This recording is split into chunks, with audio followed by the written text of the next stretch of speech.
2 साल का एक बच्चा जिसे यह तक नहीं पता था कि अफेयर क्या होता है, झूठ कैसे बोला जाता है या बदला किसे कहते हैं।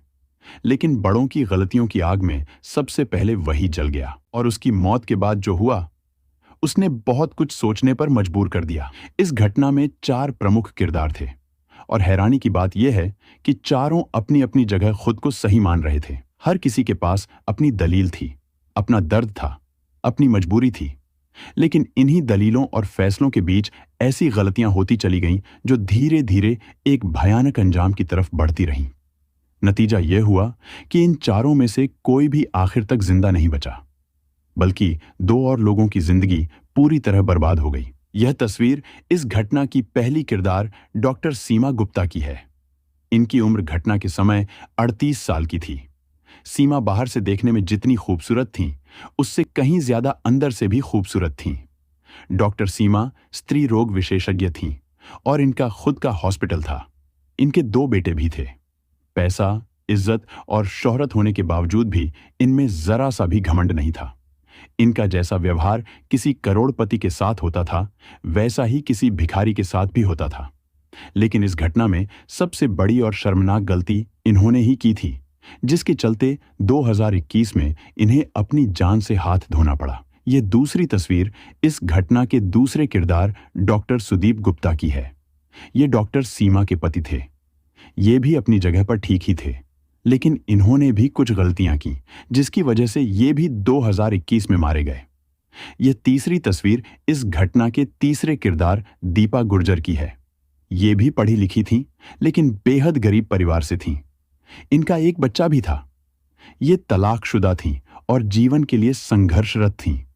लेकिन इनसे भी कुछ गलतियां हुईं, जिसके चलते 2019 में इन्हें उनके बेटे के साथ जिंदा जला दिया गया। और यह चौथी तस्वीर इस घटना के चौथे किरदार अनुज गुर्जर की है।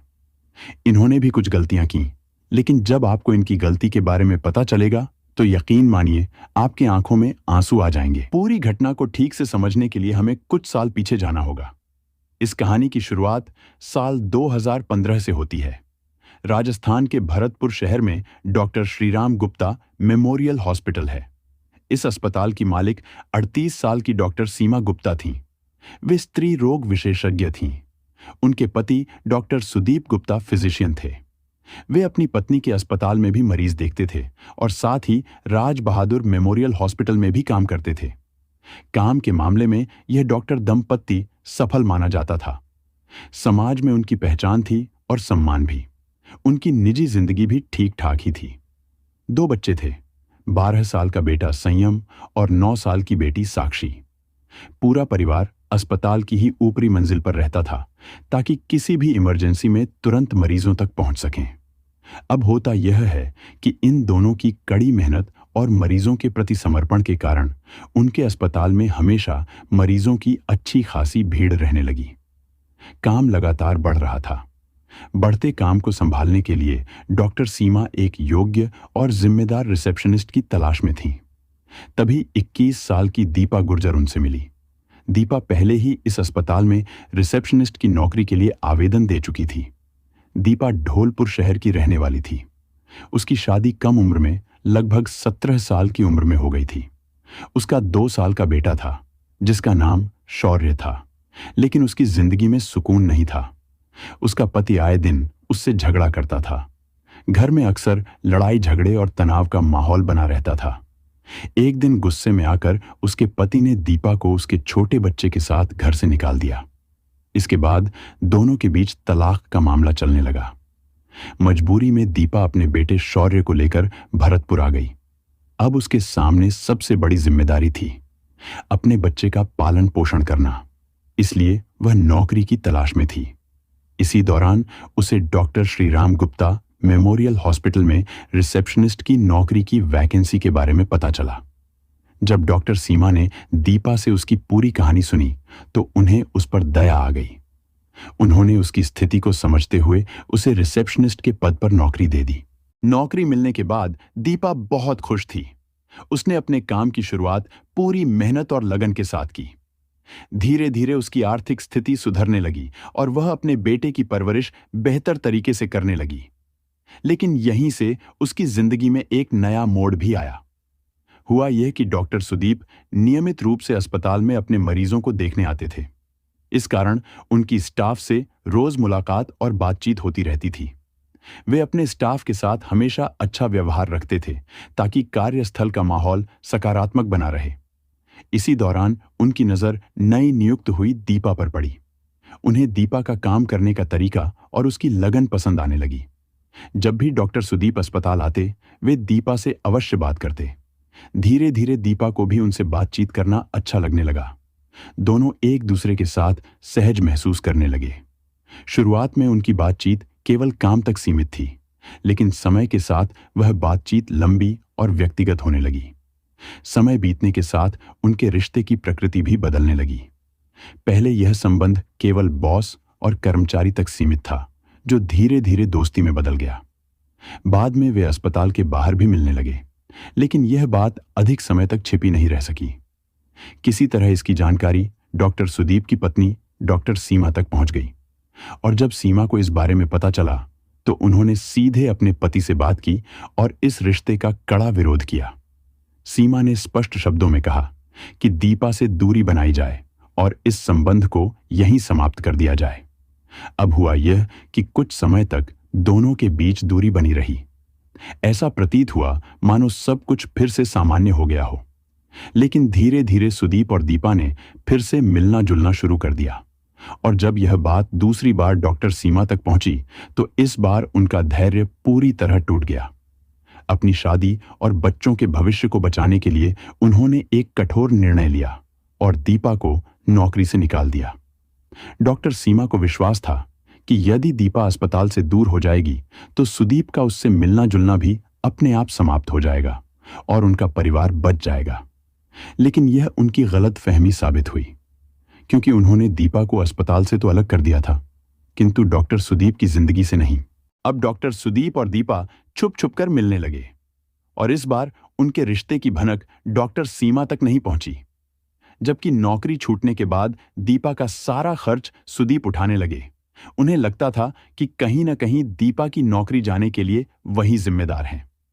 उन्होंने दीपा के बेटे शौर्य का दाखिला एक अच्छे स्कूल में करवाया और उसकी फीस भी नियमित रूप से भरने लगे। इन सब परिस्थितियों के बीच दोनों के रिश्ते में नजदीकियां और बढ़ती चली गईं। साल 2018 में सुदीप ने भरतपुर की पॉश कॉलोनी सूर्य सिटी टाउनशिप में एक बड़ा सा विला खरीदा था। यह विला उन्होंने अपनी पत्नी डॉक्टर सीमा के नाम पर लिया था, लेकिन बाद में वही विला उन्होंने दीपा को रहने के लिए दे दिया। हालांकि उन्हें यह डर सताता रहता था कि कहीं सीमा को यह पता न चल जाए कि उस घर में कोई रह रहा है। इस सच्चाई को छुपाने के लिए सुदीप ने अपनी पत्नी से कह दिया कि उन्होंने वह विला किराए पर एक बैंक मैनेजर को दे दिया है। अब दीपा अपने बेटे शौर्य के साथ उसी विला में रहने लगी थी। डॉक्टर सुदीप भी वहां पत्नी के चोरी छिपे आने जाने लगे और दीपा के साथ उस विला में लगभग पति पत्नी की तरह रहने लगे। अभी भी सब कुछ ठीक ही था। दीपा बिना शादी किए ही सुदीप के साथ खुश थी। शायद उसने सुदीप के एहसानों के बदले खुद को परोस दिया था। बशर्ते किसी शादीशुदा जिंदगी के बीच में आकर उसे बर्बाद करना बिल्कुल गलत था। लेकिन एक बात थी कि दीपा ने कभी भी डॉक्टर सुदीप को शादी करने के लिए या खुद के पास आने के लिए बाध्य नहीं किया था। लेकिन इतना सब हो जाने के बाद दीपा को अपने बेटे के भविष्य की चिंता सताने लगी। इसलिए उसने सुदीप से खुद के लिए ब्यूटी सैलून खुलवाने की मांग की। पहले सुदीप ने इस बात को टालने की कोशिश की। उन्हें डर था कि इतना बड़ा खर्चा करने पर सीमा सवाल कर सकती है। लेकिन जब दीपा जिद पर डटी रही तो कुछ समय बाद डॉक्टर सुदीप ने उसकी इच्छा पूरी करने का फैसला कर लिया और सैलून व स्पा का सेटअप करवाना शुरू कर दिया। और आखिरकार 1 नवंबर 2019 को Ayesha salon and spa centre के उद्घाटन की तारीख तय हुई। प्रचार के लिए कार्ड छपवाए गए और उन पर डॉक्टर सुदीप गुप्ता का नाम मुख्य अतिथि के रूप में छापा गया था। लेकिन दुर्भाग्यवश 4 दिन बाद 6 नवंबर 2019 को यह इनविटेशन कार्ड डॉक्टर सीमा के हाथ लग गया। कार्ड पर लिखी लोकेशन और मुख्य अतिथि के रूप में छपा अपने पति का नाम देखकर उन्हें सारी बात समझ में आने लगी। उन्हें एहसास हो गया कि विला किसी बैंक मैनेजर को किराए पर नहीं दिया गया था, बल्कि दीपा को रहने के लिए दिया गया था। गुस्से में आकर सीमा ने यह बात अपनी सास सुलेखा गुप्ता को बताई। पहले सुलेखा ने अपने बेटे से बात की, लेकिन डॉक्टर सुदीप ने इस रिश्ते से साफ इनकार कर दिया।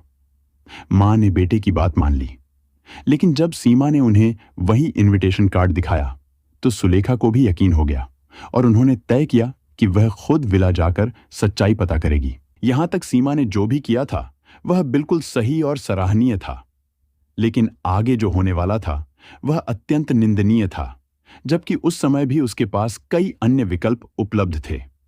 अब 7 नवंबर 2019 की शाम सीमा और सुलेखा ऑटो से सूर्य सिटी स्थित विला पहुंची। वहां दीपा से उनका सामना हुआ और बातचीत जल्द ही झगड़े में बदल गई। आरोप प्रत्यारोप और कहासुनी के बीच दोनों ने दीपा को घर छोड़ने को कहा, लेकिन उसने मना कर दिया। स्थिति बिगड़ गई और हाथापाई तक बात पहुंच गई। इसी बीच दीपा ने डॉक्टर सुदीप को फोन कर दिया। जानकारी मिलने पर वे घबरा गए और अपनी पत्नी को फोन कर वहां से लौट जाने को कहा, लेकिन ऐसा हुआ नहीं। बहस बढ़ती चली गई।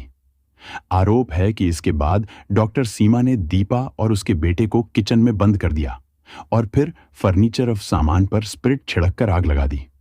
आग तेजी से फैल गई। सीमा और सुलेखा तो वहां से निकल गईं, लेकिन अंदर फंसी दीपा और शौर्य मदद के लिए चिल्लाते रहे। किसी तरह दीपा ने अपने भाई अनुज गुर्जर को फोन किया। अनुज तुरंत बाइक से वहां पहुंचा। उसने अंदर जाने की कोशिश की, लेकिन आग बहुत तेज थी और वह खुद बुरी तरह झुलस गया। बाद में फायर ब्रिगेड ने उसे बाहर निकाला और अस्पताल पहुंचाया, और जब तक आग पर काबू पाया गया तब तक बहुत देर हो चुकी थी। दीपा और उसका बेटा शौर्य दम तोड़ चुके थे। सूचना मिलने पर पुलिस टीम मौके पर पहुंची। जांच के दौरान स्प्रिट की बोतल बरामद हुई। पोस्टमार्टम रिपोर्ट में सामने आया कि दोनों की मौत आग से निकले धुएं के कारण दम घुटने से हुई। दीपा के परिवार की शिकायत पर पुलिस ने मामला दर्ज किया। गवाहों के बयान और फॉरेंसिक साक्ष्यों के आधार पर पुलिस इस निष्कर्ष पर पहुंची कि यह घटना व्यक्तिगत विवाद और अवैध संबंध के शक से जुड़ी थी। इसके बाद सीमा और उनकी सास सुलेखा को गिरफ्तार कर कोर्ट में पेश किया गया और उन्हें जयपुर सेंट्रल जेल भेज दिया गया। सुदीप को भी इस मामले में गिरफ्तार किया गया था। अब हुआ यह कि अप्रैल 2020 में डॉक्टर सुदीप को बेल मिल गई। इसके बाद जून 2020 में उनकी मां सुलेखा और अगस्त 2020 में डॉक्टर सीमा भी जमानत पर रिहा हो गईं, जबकि दीपा के परिवार के लिए यह खबर बेहद दर्दनाक थी। वे अदालत से इंसाफ की उम्मीद लगाए बैठे थे। फिलहाल तीनों आरोपी बाहर थे और इस केस की सुनवाई कोर्ट में चल रही थी। तभी 28 मई 2021 को कुछ ऐसा हुआ कि पूरा राजस्थान सहम गया। उस समय कोरोना महामारी का दौर चल रहा था। महामारी के कारण सड़कों पर भीड़-भाड़ बहुत कम थी और ट्रैफिक भी लगभग न के बराबर था। 28 मई 2021 की शाम करीब 5 बजे डॉक्टर सुदीप गुप्ता अपनी पत्नी डॉक्टर सीमा गुप्ता के साथ अपनी काली हुंडई कार से जहरवीर बाबा के दर्शन करने जा रहे थे। वे राधा चौराहे की ओर बढ़ रहे थे। तभी बिना नंबर प्लेट की काली स्प्लेंडर बाइक पर सवार 2 युवक उनकी कार को ओवरटेक करते हैं और कार के आगे बाइक खड़ी कर उन्हें रुकने पर मजबूर कर देते हैं। बाइक पर पीछे बैठा युवक अपने चेहरे पर लाल गमछा बांधे हुए था, जबकि बाइक चला रहा व्यक्ति अपना चेहरा नहीं छुपाए था। कार रुकते ही दोनों युवक उतरकर सीधे ड्राइविंग सीट की ओर बढ़ते हैं। डॉक्टर सुदीप ने बात करने के लिए कार की खिड़की नीचे की और गमछा बांधे युवक उनसे बात करने लगा। उसी बीच अचानक उसने पिस्तौल निकाली और बहुत करीब से डॉक्टर सुदीप के सिर पर गोली मार दी। इसके तुरंत बाद उसने दूसरी गोली डॉक्टर सीमा पर चलाई और मौके से फरार हो गए। वारदात को होते देख आसपास के लोग हमलावरों की ओर दौड़े, लेकिन पीछे बैठा शूटर लोगों को डराने के लिए हवा में फायरिंग करने लगा। फिर वे गलत दिशा में यू टर्न लेकर भाग निकले। भागते समय भी उसने कार की ओर गोली चलाई और तमंचा लहराते हुए फरार हो गए। घटना के बाद लोग कार के पास पहुंचे और देखा कि डॉक्टर सुदीप की मौके पर ही मौत हो चुकी थी, जबकि डॉक्टर सीमा की सांसें चल रही थीं। इसलिए तुरंत पुलिस को सूचना दी गई। पुलिस मौके पर पहुंची और दोनों को भरतपुर के आरबीएम अस्पताल ले जाया गया, लेकिन रास्ते में ही डॉक्टर सीमा ने भी दम तोड़ दिया। दिन दहाड़े हुए इस डबल मर्डर ने सभी को हिलाकर रख दिया था, लेकिन जब जांच शुरू की गई तो सीसीटीवी फुटेज के आधार पर पुलिस ने बाइक को ट्रेस कर लिया और इस हत्याकांड को अंजाम देने वाले सभी व्यक्तियों को हिरासत में लेकर जेल भेज दिया। दरअसल इस घटना को दीपा के भाई अनुज ने अपने साथियों के साथ मिलकर अंजाम दिया था। पूछताछ में यह बात सामने आई कि अनुज ने अपनी बहन और भांजे को अपनी आंखों के सामने मरते हुए देखा था और उन्हें बचा भी नहीं पाया था। हालांकि उसने पूरी कोशिश की थी। उसने अपनी बहन और भांजे को बचाने की कोशिश में अपनी जान तक जोखिम में डाल दी थी। लेकिन जब उसकी बहन और भांजे की मौत के लिए जिम्मेदार लोगों को आसानी से जमानत मिल गई, तभी अनुज ने यह तय कर लिया कि शायद कानून उसकी बहन को न्याय नहीं दिला पाएगा, इसीलिए अब उसे स्वयं कुछ करना होगा। फिलहाल सभी आरोपी अनुज गुर्जर, निर्भान, भोलू पहलवान और महेश कसाना को गिरफ्तार कर भरतपुर सेंट्रल जेल भेज दिया गया है। यह मामला अभी भी न्यायालय में विचाराधीन है। इस कहानी का अंत सिर्फ एक अपराध पर नहीं होता, बल्कि उन कई गलत फैसलों पर होता है जो एक के बाद एक लिए गए। उन फैसलों का बोझ आखिरकार एक मासूम बच्चे को अपनी जान देकर चुकाना पड़ा। सुदीप ने अपनी जिम्मेदारियों से बचने के लिए झूठ का सहारा लिया। एक गलत रिश्ते को छुपाने के लिए बार बार झूठ बोले गए। शायद उन्हें लगा कि पैसा हर स्थिति को संभाल सकता है, लेकिन वही पैसा आगे चलकर इस पूरे घटनाक्रम का बड़ा कारण बन गया। डॉक्टर सीमा के लिए यह सिर्फ एक वैवाहिक विवाद नहीं था, बल्कि भरोसे का टूटना था। जिस महिला को उन्होंने नौकरी दी और सहारा दिया, वही उनके परिवार के टूटने की वजह बनी। लेकिन गुस्से में लिया गया उनका फैसला भी गलत साबित हुआ। एक मां होते हुए भी उन्होंने कानून का रास्ता छोड़कर भावनाओं में कदम उठाया, जिसका परिणाम बेहद दुखद रहा। दीपा की भूमिका भी इस कहानी में महत्वपूर्ण रही। उसने एक ऐसे रिश्ते को चुना जिसने कई जिंदगियों को प्रभावित किया। समय के साथ उसकी अपेक्षाएं बढ़ती गईं, घर, पैसा, कारोबार और सुरक्षा। लेकिन जिस आधार पर यह सब खड़ा था, वह खुद अस्थिर था। अनुज की शुरुआत दुख और आघात से हुई। बहन और भांजे को खोने का दर्द वास्तविक था, लेकिन उसे न्याय पर भरोसा करना चाहिए था, न कि कानून को अपने हाथ में लेकर खुद अपराधी बन जाना था। इस पूरी कहानी में सबसे ज्यादा नुकसान शौर्य का हुआ। एक मासूम बच्चा जिसकी कोई गलती नहीं थी। बड़ों के फैसलों और आपसी टकराव का सबसे भारी परिणाम उसी ने भुगता। यह मामला सिर्फ एक आपराधिक घटना नहीं, बल्कि एक चेतावनी है। जब रिश्तों में विश्वास टूटता है, जब गुस्सा कानून से ऊपर रखा जाता है, तो सबसे ज्यादा नुकसान उनका होता है जिनका किसी विवाद से कोई लेना देना ही नहीं होता। और अब सबसे बड़ा सवाल आपसे है, अगर आप उस दिन वहां होते तो क्या करते? क्या आप गुस्से में फैसला लेते या कानून का इंतजार करते? क्या अनुज गलत था या एक भाई होने के नाते उसका दर्द जायज था? क्या सीमा सिर्फ एक धोखा खाई पत्नी थी या उसने वो किया जो किसी भी इंसान को नहीं करना चाहिए था? कमेंट में जरूर बताइए। आपकी नजर में इस पूरी कहानी का सबसे बड़ा दोषी कौन है और क्यों? आपकी राय सिर्फ एक कमेंट नहीं होती है, बल्कि समाज की सोच का आईना होती है। और अगर आपको ऐसी सच्ची, सोचने पर मजबूर कर देने वाली कहानियां पसंद हैं, जो सिर्फ अपराध नहीं बल्कि उसके पीछे की मानसिकता भी दिखाती हैं, तो अभी चैनल को सब्सक्राइब कर लीजिए, क्योंकि यहां हर कहानी आपको अंदर तक झकझोर देगी। वीडियो पसंद आया हो तो लाइक जरूर करें और इसे शेयर करें, ताकि लोग समझ सकें कि एक गलत फैसला कितनी जिंदगियां खत्म कर सकता है। मिलते हैं अगली कहानी में एक और सच के साथ। जय हिंद।